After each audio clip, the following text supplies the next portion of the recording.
Hello दोस्तों, तो स्वागत है आपका ध्येय अचीवर नर्सिंग के इस सेमेस्टर चैनल पे। आज हम बात करने वाले हैं चैप्टर नंबर 8 यानी कम्युनिटी हेल्थ नर्सिंग जो हमारा चल रहा है। उसमें हम आज से हमारा स्टार्ट हो रहा है chapter number 8, introduction to the epidemiology and epidemiological approach and process. तो इसमें इंट्रोडक्शन देखना है एपिडेमियोलॉजी का, और मेन है एपिडेमियोलॉजिकल अप्रोचेस कौन कौन से हैं और प्रोसेस क्या है, ये मेन है। अब एपिडेमियोलॉजी क्या होता है इसके बारे में देखेंगे। साथ ही साथ देखेंगे कि एपिडेमियोलॉजी में जो एपिडेमियोलॉजी का मतलब क्या क्या होता है, अप्रोचेस क्या है, प्रोसेस क्या है, सारी चीज़ों के बारे में एक एक करके देखेंगे। तो सबसे पहले इंट्रोडक्शन देख लेते हैं कि एपिडेमियोलॉजी का इंट्रोडक्शन क्या है। तो एपिडेमियोलॉजी मतलब होता है study what happen to the people, यानी जो जनता के बीच में, जो पॉपुलेशन है उसके बीच में क्या हो रहा है, यही है एपिडेमियोलॉजी। यानी हेल्थ से रिलेटेड क्या हो रहा है, यही है एपिडेमियोलॉजी। ये हेल्प करता है रिस्क फैक्टर को आइडेंटिफाई करने में, डिजीज को आइडेंटिफाई करने में, प्रोवाइड करने में, प्रिवेंशन को कंट्रोल करने में भी किसी भी डिजीज को बहुत ज़्यादा हेल्पफुल होता है। The ancient Greek physician Hippocrates who traditional regards are the father of medicine, ठीक, जिसको क्या कहा जाता है, फादर ऑफ मेडिसिन भी कहा जाता है। ठीक, हिप्पोक्रेट्स को क्या कहा जाता है, फादर ऑफ मेडिसिन कहा जाता है। Who was one of the major contributor in the development of epidemiology, major contributor थे। ठीक, तो हिप्पोक्रेट्स ये थे।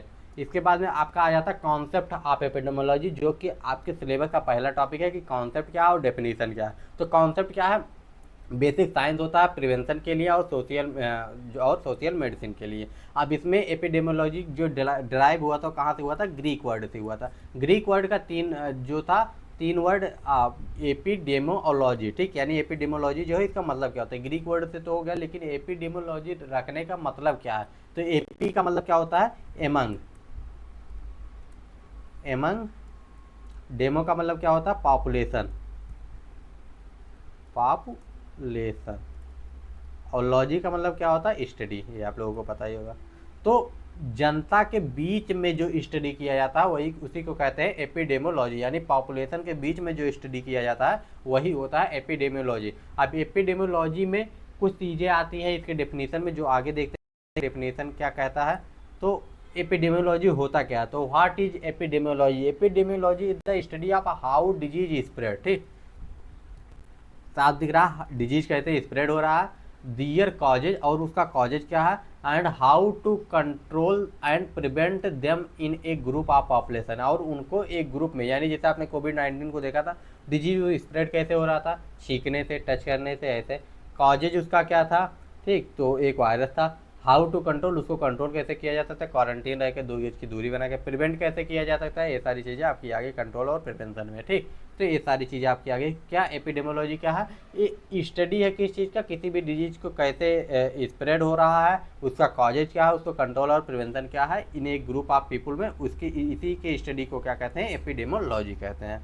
अब इसके बाद एपिडेमियोलॉजी में जो आता था हमारा अगला की कॉन्सेप्ट कौन कौन से हैं एपिडेमियोलॉजी में, तो डिस्ट्रीब्यूशन ऑफ डिजीज, ठीक, पहला कॉन्सेप्ट क्या होगा कि डिजीज का डिस्ट्रीब्यूशन कैसा हो रहा है, यानी who is affected, age, gender और ऑक्यूपेशन क्या है, वेयर इज हैपन और ये कहाँ पे हो रहा है, लोकेशन इसकी क्या है, एरिया क्या है। इसके बाद व्हेन डिड हैपन और इसकी टाइमिंग क्या, कब हो रहा है, डिटर्मिनेंट्स ऑफ इट, जैसे टाइमिंग का क्या मतलब हुआ, यानी सीधे सीधे सीधे देखा जाता है कि टाइम, प्लेस एंड पॉपुलेशन, तीन चीज़ें देखे जाते हैं। देखिए टाइम, प्लेस और पॉपुलेशन कौन कौन से हो रहे हैं। तो टाइम, प्लेस, पॉपुलेशन में टाइम का क्या मतलब, टाइम का मतलब जैसे कि मलेरिया हुआ, ये केवल बरसात के सीजन में होगा, कुछ बीमारियां हैं जो केवल गर्मी में होंगी, कुछ बीमारियां हैं जो तो केवल ठंडी में होंगी। तो ये चीज़ें देखते हैं टाइम। और कुछ बीमारी होती है जो कि एक स्पेसिफिक रीजन में, जैसे आपका जैपनीज इंसेफ्लाइटिस हुआ, ये जो इंडिया के समुद्री तट के इलाके हैं वहाँ पे ज़्यादा होता है, और यूपी और बिहार में, यूपी में स्पेशली गोरखपुर और इस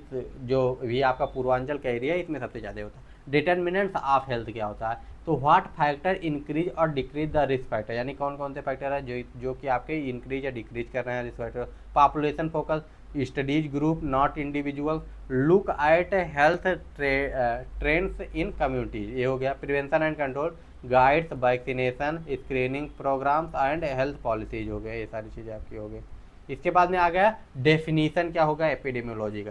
तो एपिडेमियोलॉजी का पहले डेफिनेशन जैसे कि ए स्टडी, ठीक, एपिडेमियोलॉजी क्या होता है, एक स्टडी होता है आप क्या, डिस्ट्रीब्यूशन का, किस चीज़ के डिस्ट्रीब्यूशन का, एक क्या होता है, ए स्टडी ऑफ डिस्ट्रीब्यूशन। ठीक, तो डिस्ट्रीब्यूशन किस चीज़ का, 3 चीज़ का डिस्ट्रीब्यूशन होगा। टाइम क्या है, प्लेस क्या है और पॉपुलेशन क्या है। ठीक, टाइम प्लेस और पर्सन या पॉपुलेशन। ठीक, तो डिस्ट्रीब्यूशन हो गया। और साथ ही साथ में डिटर्मिनेंट करने का, क्या डिटर्मिनेंट करने का, और ठीक इसके अलावा एंड डिटर्मिनेंट, किस चीज़ का डिटर्मिनेंट करने का, रिस्क फैक्टर क्या है। तो ये क्या, किस चीज़ की स्टडी होती है, स्टडी होता है डिस्ट्रीब्यूशन का, टाइम प्लेस पर्सन का और डिटर्मिनेंट का, किसी भी हेल्थ से रिलेटेड हेल्थ स्टेटस और द जो भी आपके फैक्टर होते हैं। और ये होता और एक चीज़ होता है। ठीक, पहला तो आपका स्टडी होता है किसका, डिस्ट्रीब्यूशन का और डिटर्मिनेंट का। तो डिस्ट्रीब्यूशन और डिटर्मिनेंट्स हो गया।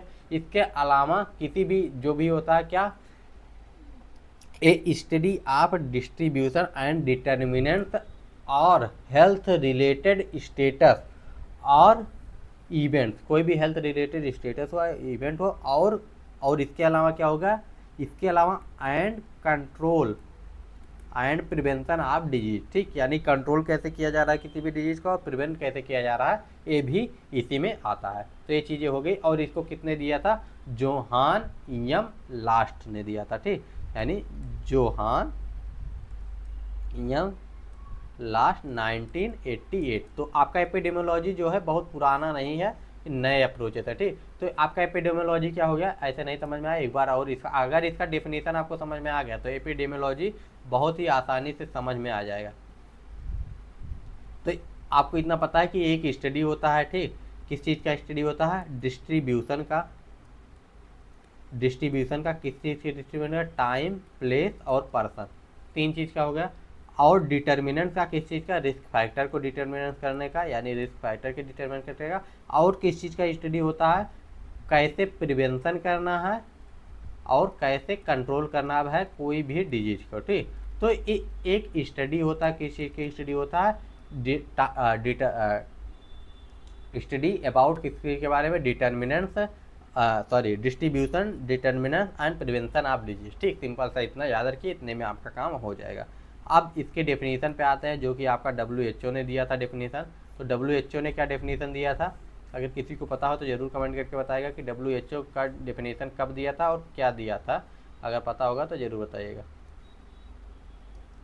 तो epidemiology is the study of distribution and determinants of health related status of event in a specific population and application of the study to the control and problem. ठीक, तो यही चीज़ हमने बात किया कि स्टडी होता है किस चीज़ का, डिस्ट्रीब्यूशन का, किस चीज़ के डिस्ट्रीब्यूशन का, टाइम प्लेस और पर्सन का। And the determinants of the health, किस चीज़ का, रिस्क फैक्टर का, कोई भी हेल्थ रिलेटेड स्टेटस है या इवेंट है specified by the population and application of the study to the control health problem. तो ये हो गया आपका। इसके बाद में वर्ल्ड हेल्थ ऑर्गेनाइजेशन ने इसको 1998 में दिया था, सेम थोड़ा सा अलग करके उन्होंने भी दिया था जो पहले बताया था, लेकिन आप इसको जरूर याद रखिएगा कि कितने, वर्ल्ड हेल्थ ऑर्गेनाइजेशन ने 1981 में दिया था। एपिडेमियोलॉजी एक स्टडी है डिस्ट्रीब्यूशन का और डिटर्मिनेंट का, कोई भी हेल्थ रिलेटेड स्टेटस है या इवेंट है और स्पेसिफाइड पॉपुलेशन के लिए हो रहा है। ठीक, इसके बाद में हमारा हो जाता है distribution of disease. Distribution of disease आपका क्या हो गया, डिफाइनेशन अगर distribution refer who get the disease, यानी डिस्ट्रीब्यूशन रिफर क्या कहता है, who gets the disease and where it occur and when it happen. ठीक, यानी कौन डिजीज प्राप्त कर रहा है और ये कहाँ हो रहा है और व्हेन कब हो रहा है। सेम चीज थी, डिस्ट्रीब्यूशन का मतलब क्या हुआ, कौन किसको हो रहा है, कहाँ हो रहा है और कैसे हो रहा है। 3 चीज़ें, किसको हो रहा है, कहाँ हो रहा है, कैसे हो रहा है, यानी 3 चीज़ें आपको पता होनी चाहिए, हु, व्हेयर एंड व्हेयर। ठीक, 3 चीज़ें अगर आपको पता है, हु, व्हेयर, व्हेन, तो आपको डिस्ट्रीब्यूशन ऑफ डिजीज का कॉन्सेप्ट समझ में आ गया। ये आपके टॉपिक में कोई भी आपके सिलेबस से ज़्यादा नहीं हो रहा। और अगर आपको वीडियो पसंद आए तो लाइक ज़रूर कीजिएगा और अपने दोस्तों के साथ ज़रूर शेयर कीजिएगा। इसके बाद आ जाता है फ्रीक्वेंसी ऑफ डिजीज क्या होती है। तो फ्रीक्वेंसी मीन्स होता how often disease acquire in a population, यानी एक ही पॉपुलेशन में कितनी बार हो रहा है। ठीक, तो ये हो गया आपका फ्रीक्वेंसी। इसके बाद में आपका आ जाता है मेन एम ऑफ एपिडेमियोलॉजी, यानी एपिडेमियोलॉजी का मेन एम क्या होता है, to identify the causes of the disease, to study pattern of the disease, to measure the frequency of the disease, to predict the disease trends, to evaluate the health program, to provide the data for policy making और to control and prevent the disease. यानी main aim क्या है, पहला M है कि identify करना cause के, disease का कॉज क्या है, स्टडी पैटर्न क्या होने वाला है डिजीज का, मेजर करना फ्रीक्वेंसी ऑफ डिजीज को, प्रिडिक्ट करना डिजीज ट्रेंड्स को, इवेल्युएट करना हेल्थ प्रोग्राम्स को, और प्रोवाइड करना data for the policy making और कंट्रोल करना प्रिवेंट डिजीज को। तो ये सारी चीज़ें हो गई। आइडेंटिफाई करना causes of the disease, study pattern क्या होता है, मेजर करना फ्रीक्वेंसी ऑफ डिजीज क्या होने वाली है, प्रिडिक्ट करना डिजीज ट्रेंड को, इवेल्युएट करना हेल्थ प्रोग्राम को, प्रोवाइड करना डाटा फॉर पॉलिसी मेकिंग और कंट्रोल करना prevent disease.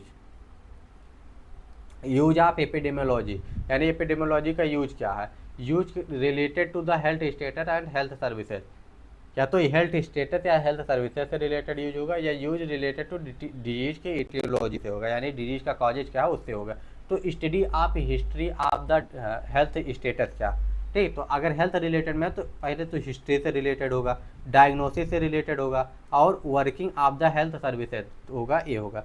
Estimate individual risk and enhance, अगर इटियोलॉजी में है तो इंडिविजुअल का रिस्क क्या है और चांसेस क्या है। आइडेंटिफाई करना सिंड्रोम्स को, सिंड्रोम क्या होता है, ग्रुप ऑफ ए डिजीज होता है। To complete a clinical picture of a chronic disease, और उसको प्रॉपर पता करना कि ये क्रोनिक डिजीज है या नहीं है, या फिर टू सर्च करना a causes of the health disease and causes क्या होने वाले हैं हेल्थ डिजीज के। तो इन सारी जगहों पे यूज किया जाता है। पहले स्टडी करने में हिस्ट्री को, तो दूसरा डायग्नोसिस ऑफ हेल्थ स्टेटस को, to study the working of the health services, to estimate individual risk and chances, identify करना सिंड्रोम को, कंप्लीट करना क्लिनिकल पिक्चर्स को, और सर्च करना कॉजेज ऑफ द हेल्थ। तो ये आपको क्लियर हो गया टेबल।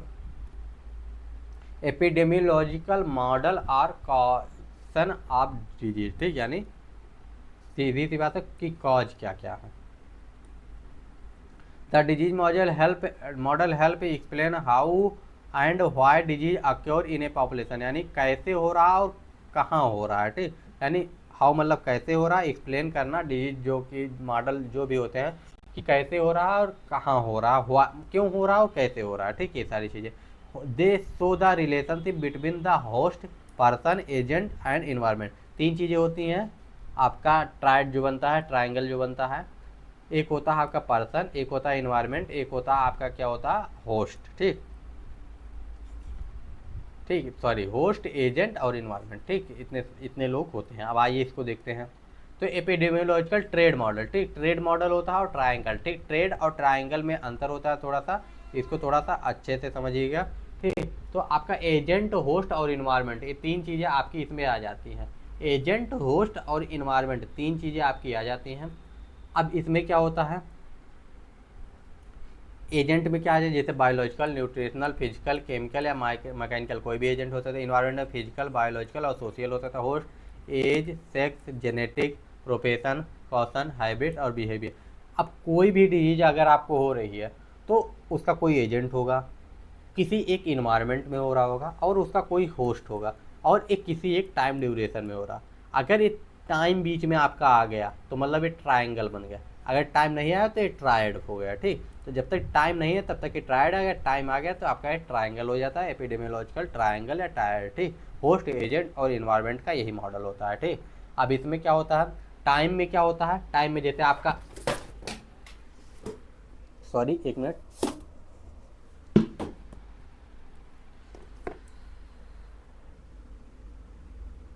तो आपका क्या हो गया, एजेंट, होस्ट और इन्वायरमेंट आ जाते हैं एपिडेमियोलॉजिकल ट्रेड्स में। अब इसमें टाइम का क्या मतलब है, यही चीज़ें हम बात कर रहे थे कि टाइम का क्या मतलब है। तो टाइम में आपका आ जाता है जैसे इंक्यूबेशन पीरियड हो गया। इंक्यूबेशन पीरियड क्या होता है आपको लोगों को पता होना चाहिए, अगर नहीं पता है तो इंक्यूबेशन पीरियड होता है कोई भी बैक्टीरिया वायरस आपके शरीर में घुसा और पहला साइन एंड सिम्टम आने के बीच में कितना टाइम लगा, ठीक। पहला साइन एंड सिम्टम यानी अगर आपका कोई बैक्टीरिया, मान लीजिए आपका कोरोना का बैक्टीरिया, लेकिन आपको पहला छींक मतलब जो भी आपको जुकाम खांसी है कब आया, एक दिन बाद आया, 2 दिन बाद आया, 3 दिन बाद आया, यही इसी को कहते हैं इंक्यूबेशन पीरियड। आपको 14 दिन के लिए क्वारंटीन किया जाता था कोरोना टाइम पे। 7 से 14 दिन का इंक्यूबेशन पीरियड होता है कोरोना वैक्सीन वायरस का। अगर उसको आपके शरीर में है तो 14 दिन के अंदर अपना साइन एंड सिम्टम दिखा देगा, नहीं तो समझ लीजिए नहीं है आपके शरीर में, ठीक। तो यही होता है इंक्यूबेशन पीरियड, 7 से 14 दिन के अंदर वो अपना सिम्टम दिखा देता था। इसके बाद में आपका आ गया वेव ऑफ कॉशन मॉडल, ठीक। वेव ऑफ कॉशन मॉडल क्या होता है, तो वेव ऑफ कॉशन मॉडल से पहले आप लोगों के लिए एक चीज़ और है कि ये जो आपका एपिडेमियोलॉजिकल ट्रेड होता है इसमें आखिर इसका मतलब क्या होता है। इतनी सारी चीज़ों को करने का कुछ तो मतलब होना चाहिए ना, कि आपका इतना इन सारी चीज़ों का मतलब क्या आ रहा है। ठीक, तो आपका 1 मिनट बता रहे हैं कि इसमें आपका जैसे आपका एजेंट हो गया, होस्ट हो गया, इन्वायरमेंट हो गया, तो इसमें आपका इसका मतलब क्या हुआ। तो अगर कोई भी चीज़ है, ठीक, कॉन्सेप्ट इसका क्या है, गोल क्या है या एम्स क्या है, पर्पज क्या है, इसको देख लीजिए। तो जैसे कि आपका हो गया कोई भी हेल्दी पॉपुलेशन है, ठीक, तो उसमें कोई पॉलिसी बनेगी, पॉलिसी बनेगी तो एविडेंस मिलेगा। ठीक, सिंपल सी बात। 1 मिनट, इधर से नहीं, आपको समझ में आएगा। 1 मिनट, हाँ, अब यहाँ पे ज़्यादा सही रहे। ठीक, तो आपका कोई भी मान लीजिए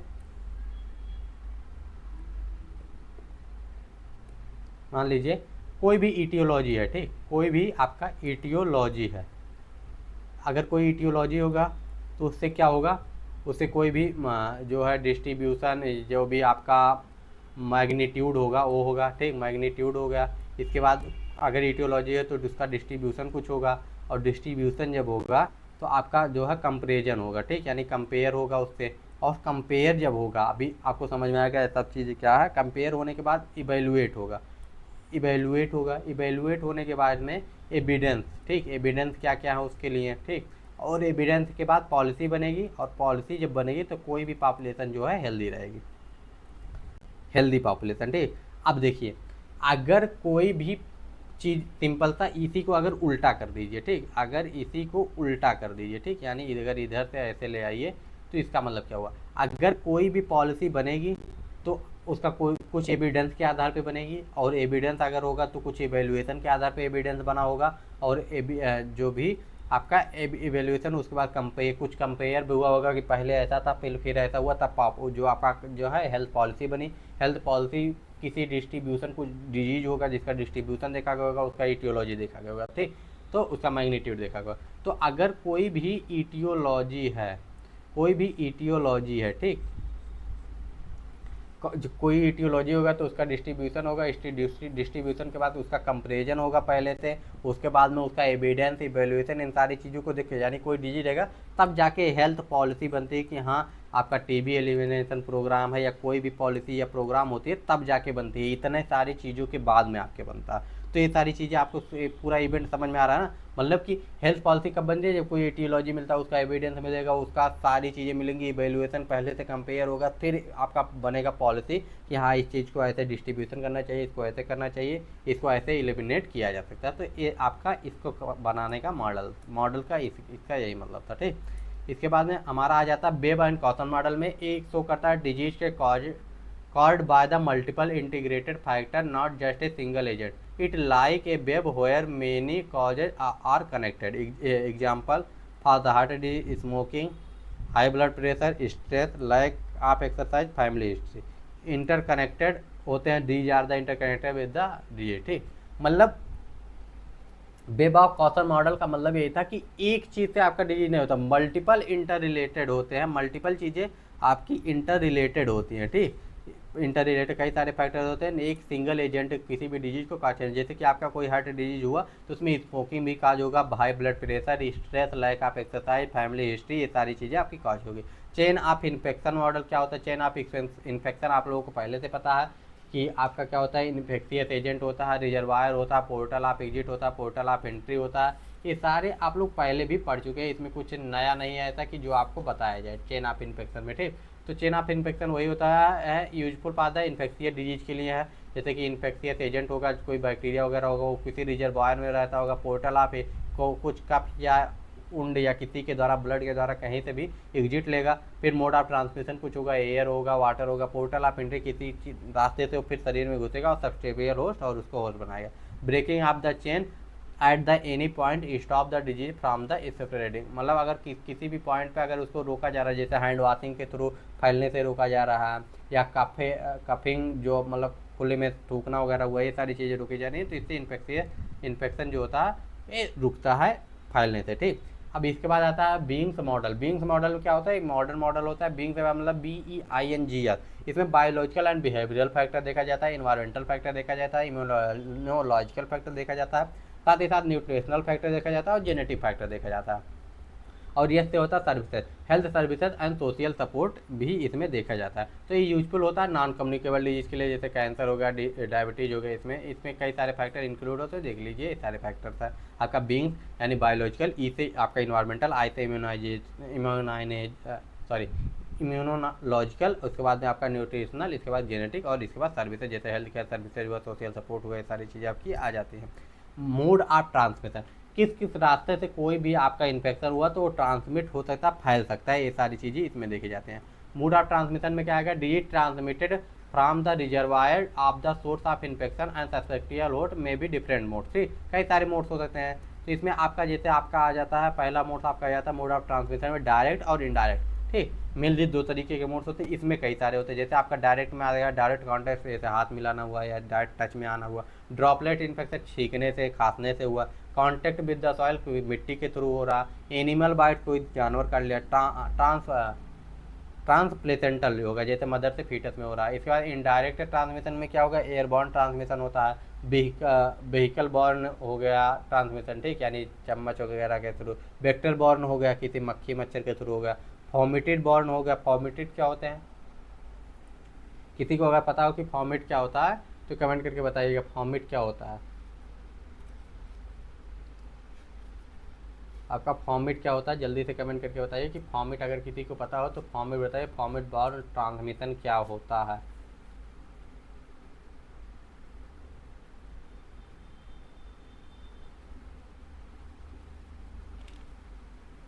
जल्दी से बताइए।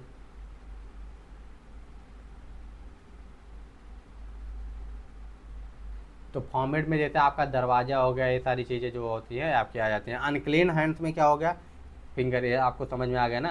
तो आपका दो तरीके का मोड ऑफ ट्रांसमिशन होता है, डायरेक्ट होता है, इनडायरेक्ट होता है। डायरेक्ट में डायरेक्ट कॉन्टैक्ट, ड्रॉपलेट हो गया, कॉन्टैक्ट विद द सॉइल हो गया, एनिमल बाइट्स हो गया, ट्रांसफर प्लेसेंटल हो गया। इनडायरेक्ट में क्या होता है, एयरबॉर्न ट्रांसमिशन हो गया, व्हीकल बॉर्न ट्रांसमिशन हो गया, वेक्टर बॉर्न हो गया, फॉर्मेट हो गया और अनक्लीन हैंड और फिंगर हो गया, ठीक, ये सारी चीज़ें आपकी आ जाती हैं। इसके बाद चेन ऑफ इन्फेक्शन, यानी कुछ इन्फेक्शन का चेन होगा ना, कि आपका कैसे आपका इन्फेक्शन फैलता जा रहा, फैलता जा रहा, फैलता, कुछ चेन उसके अंदर होगा ना, तो ये सारी चीज़ें आपकी आ जाती है। Any infectious disease occur the specifically as a result of the chain of infection which is turn in a sequence of, यानी कोई सीक्वेंस में होता है, पैथोजन कहीं से एग्जिट करेगा, कहीं से इंटर लेगा, कोई पोर्टल ऑफ एंट्री होगा, पोर्टल ऑफ एग्जिट होगा, कुछ होस्ट होंगे, कुछ ट्रांसमिशन करने का कोई तो मोड होगा, ये सारी चीज़ें आपकी आ जाती हैं। इसके बाद में हमारा आ जाता है, ये देखिए चेन ऑफ इन्फेक्शन में इन्फेक्शियस एजेंट आ गया, बैक्टीरिया फंगी हो गया, micro organism capable of the causing disease और इलनेस, ठीक, रिजर्वायर में पीपल हो गया, वाटर हो गया, या फिर आपका फूड हो गया। Place in which the infectious agent live, grow and reproduce, ठीक। इसके बाद portal of entry, blood secretion, excretion हो गया, स्किन हो गया, ठीक, ये हो गया आपके। इसका मोड ऑफ ट्रांसमिशन हो जाता है, पोर्टल ऑफ एंट्री हो जाता है, पोर्टल एसोसिएटेड और होस्ट हो जाता है। ये सारी चीज़ें बहुत बार आप लोग देख चुके हैं, कई सारे सब्जेक्ट में आप लोग देख चुके हैं। Link in the chain of infection and how to break them, ठीक, चेन ऑफ इन्फेक्शन क्या और इसको ब्रेक कैसे किया। जैसे इन्फेक्शियस एजेंट है, ठीक, तो ये जर्म होगा, कोई बैक्टीरिया वायरस फंगी हुई, अब यहीं से अगर आप स्टेरलाइजेशन करेंगे, डिसइंफेक्शन करेंगे, एंटीबायोटिक्स करेंगे, एंटीबायोटिक्स का यूज करें तो यहीं से ब्रेक हो जाएगा, आगे बढ़ेगा नहीं। अगर इससे आगे बढ़ गए तो आप कैसे रिजर्वायर में यहाँ पे जैसे वायर, जहाँ पे जैसे पीपल हुआ, एनिमल हुआ, वाटर हुआ, तो यहाँ पे क्लीन इन्वायरमेंट रखिए, हाइजीन रखिए, तो यहाँ से ब्रेक होता था। पोर्टल ऑफ एंट्री से how germ live the body, जैसे कफ हुआ, ब्लड हुआ, ये होगा।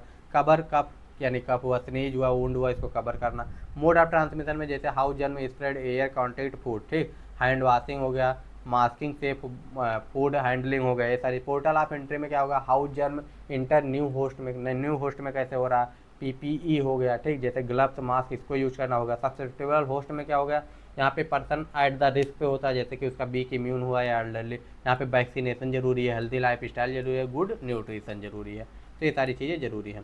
इसके बाद में आता है टाइम ट्रेंड्स और फ्लक्चुएशन इन डिजीज अक्योरेंस, यानी कोई भी डिजीज अगर हो रहा तो उसमें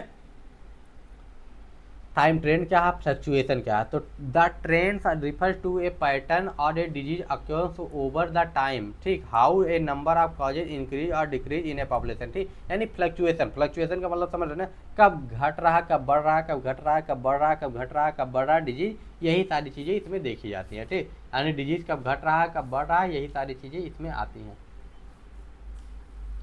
तो इसमें आपका टाइम फ्लक्चुएशन में कई सारी चीज़ें होती हैं, जो कि हम लोग देखते हैं। टाइम फ्लक्चुएशन में कई सारी चीज़ें हैं जो कि हम लोग देखते हैं। हाँ, तो टाइम डिस्ट्रीब्यूशन या टाइम फ्लक्चुएशन जिसको कहते हैं, इसमें आपका आ जाता है सबसे पहले शॉर्ट टर्म फ्लक्चुएशन। ठीक, शॉर्ट टर्म फ्लक्चुएशन और पीरियोडिक फ्लक्चुएशन और आपका लॉन्ग टर्म फ्लक्चुएशन। ठीक, इसको आप छोड़ दीजिए साइक्लिक और रैंडम फ्लक्चुएशन को। ठीक, ये तीन आपके सबसे ज़्यादा इंपॉर्टेंट हैं, short term fluctuation, periodic fluctuation और लॉन्ग टर्म फ्लक्चुएशन। ठीक, साइक्लिक फ्लक्चुएशन वैसे कुछ होता ही नहीं है। रैंडम फ्लक्चुएशन के बारे में बात कर, साइक्लिक फ्लक्चुएशन होता है, रैंडम फ्लक्चुएशन के बारे में बात करेंगे।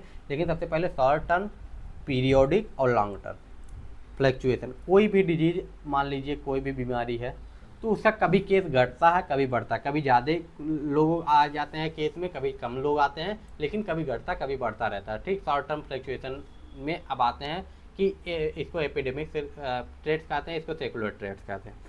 अब इसमें आ जाता है शॉर्ट टर्म में। शॉर्ट टर्म का मतलब होता है कोई भी जो भी आपकी बीमारी हो रही है, ठीक, यहाँ से देखिए, शॉर्ट टर्म में कोई भी बीमारी हो रही है, तो इसमें क्या होता है, शॉर्ट टर्म में दो टाइप के आपके शॉर्ट टर्म फ्लक्चुएशन होते हैं।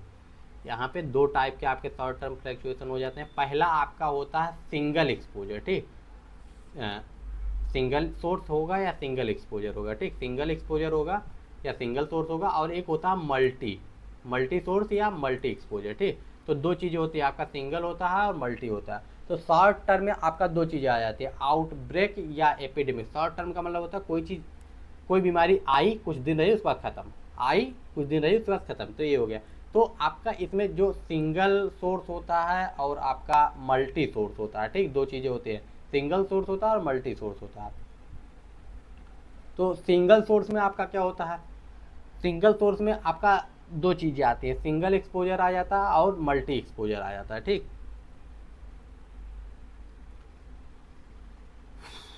मतलब समझ में आया? एक मिनट रुक जाइए, देखें, एक मिनट, आपको सही जगह पे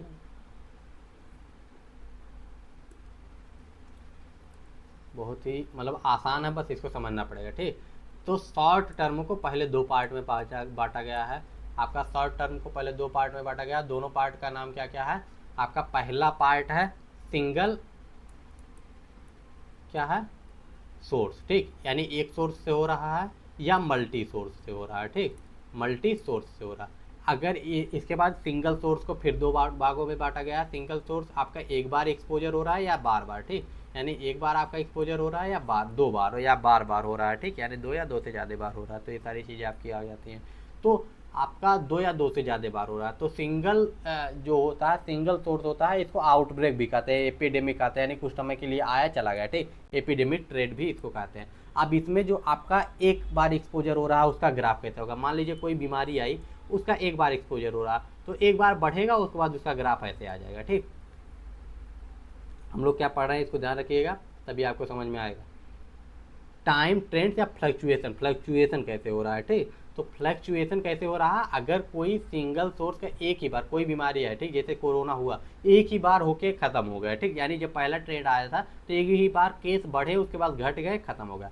लेकिन इसके बाद आ जाता है मल्टी एक्सपोजर। मल्टी एक्सपोजर में फिर सेकेंड वेव आया, तो उसमें ऐसे, फिर थर्ड वेव ऐसे, तो ऐसे, मतलब कि आपका क्या हुआ, थर्ड वेव में आपका कुछ ऐसा ग्राफ बन गया। ठीक, ऐसा हो गया कि आपका एक बार बार एक्सपोजर होता जा रहा, होता जा रहा, होता जा रहा है। ठीक, तो बार बार एक्सपोजर होता जा रहा, तो ये सारी चीज़ें आपकी आ जाती हैं।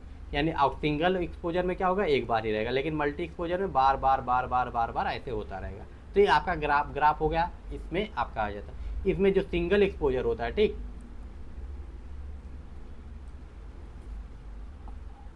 जो एक मिनट, जो आपका सिंगल सोर्स है, ठीक, सिंगल सोर्स है, इसमें दो टाइप के होते हैं। ठीक, तो पहले जो सिंगल एक्सपोजर होता है, इसमें आपका सिंगल एक्सपोजर में नोट कर सकते हैं सेकेंडरी वेव नहीं होता है। ठीक, सिंगल एक्सपोजर में आपका सेकेंडरी वेव नहीं होता है, एक मिनट, आपका सेकेंडरी वेव नहीं होता है। ठीक, और साथ ही साथ इसका इंक्यूबेशन पीरियड जो होता है, एक ही बार का इंक्यूबेशन पीरियड होता है, यानी एक बार बढ़ा उसके बाद घट गया। ठीक, और सडन राइज होगा और रैपिड, यानी ये जल्दी से, देखिए ये पहले बता रहे थे ना, एक सडन राइज होगा, एक ही बार में ये राइज होगा, उसके बाद एकाएक फॉल हो जाएगा, ठीक, इसका खत्म हो जाएगा। लेकिन इसी में मल्टी एक्सपोजर जो आ जाता है, ठीक, सिंगल एक्सपोजर, इसी में मल्टी एक्सपोजर जो आ जाता है, उसमें कई सारे वेव होंगे, ठीक, यानी मल्टी वेव होंगे, एक वेव से ज़्यादा होंगे, और इसका इंक्यूबेशन पीरियड का पता नहीं रहेगा कब किसको हो रहा, बार बार बढ़ता जाएगा, ठीक। और साथ ही साथ में आपका इसका एग्जाम्पल क्या हो सकता है मल्टी में, जैसे कि टाइफाइड हो गया, ठीक, तो ये आपका आ जाता है, और इसका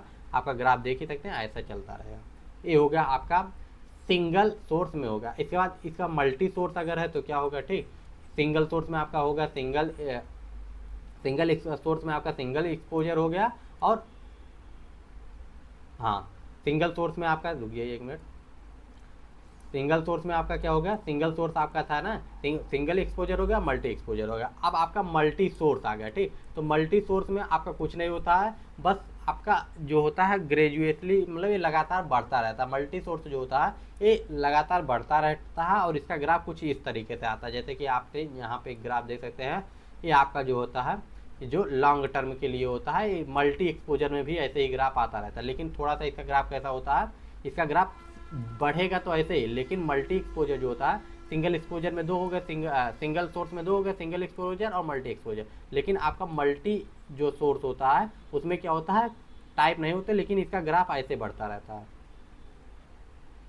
एक मिनट, इसका ग्राफ जो है ऐसे बढ़ेगा, फिर ऐसे, फिर ऐसे, फिर ऐसे, ठीक, तो ये आपका हल्का सा घटेगा, फिर बढ़ जाएगा, फिर हल्का सा घटेगा, फिर बढ़ जाएगा, तो ये आपका हो जाता है मल्टी सोर्स, कई सारे जब सोर्स होते हैं, ठीक, तो ये आपका हो गया। इसके बाद में आपका आ जाता है पीरियोडिक। पीरियोडिक को कैसे समझ सकते हैं आप लोग, पीरियोडिक में दो चीज़ें होती हैं। पहला तो आपका देखिए पीरियोडिक जो होता है, ये गया, बढ़ा, घटा, फिर एकदम से घट गया, फिर बढ़ा, फिर घटा। तो पीरियोडिक क्या होता है, इसमें आपका दो टाइप के होते हैं पीरियोडिक। पीरियोडिक में पहला होता है आपका सीजनल, दूसरा होता है साइक्लिक।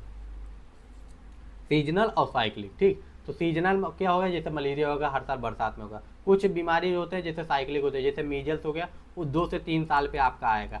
इसके बाद रूबेला हो गया, 6 से 7 साल पे आपका आएगा। इन्फ्लुएंजा होगा, 7 से 10 साल पे आपका आएगा। तो ये आपके साइक्लिक हो गया, इसका फिक्स हो गया, इधर आपको दिख नहीं रहा होगा पीरियोडिक को, इसको अच्छे से फिर से बना देते हैं।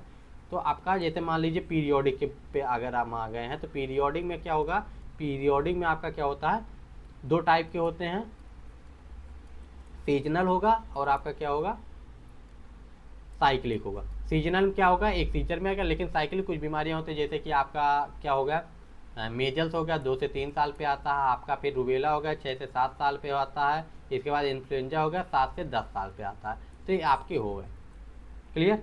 पीरियोडिक देखिए ऐसे जाएगा, ऐसे जाएगा, पीरियोडिक पीरियड में जब जी घटेगा, बढ़ेगा, होगा। रैंडम फ्लक्चुएशन, ये कभी भी बढ़ सकता है, कभी भी घट सकता है, ये आपका होगा। लॉन्ग टर्म में कोई ऐसा होगा जो चलता रहेगा, ठीक। तो ये सारी चीज़ें आपको समझ में आ गई, लॉन्ग टर्म में भी समझ में आ गया। लॉन्ग टर्म में क्या होता है, सेकुलर ट्रेंड होते हैं, जैसे कि कोई भी चीज़ अगर लॉन्ग टर्म में हो रहा है तो या तो उसका जैसे कुछ होगा, केस घटेंगे या तो बढ़ेंगे, ठीक, दो ही चीज़ें होंगी, दोनों चीज़ें हो सकती है, या तो केस उसका घटेगा या तो बढ़ेगा।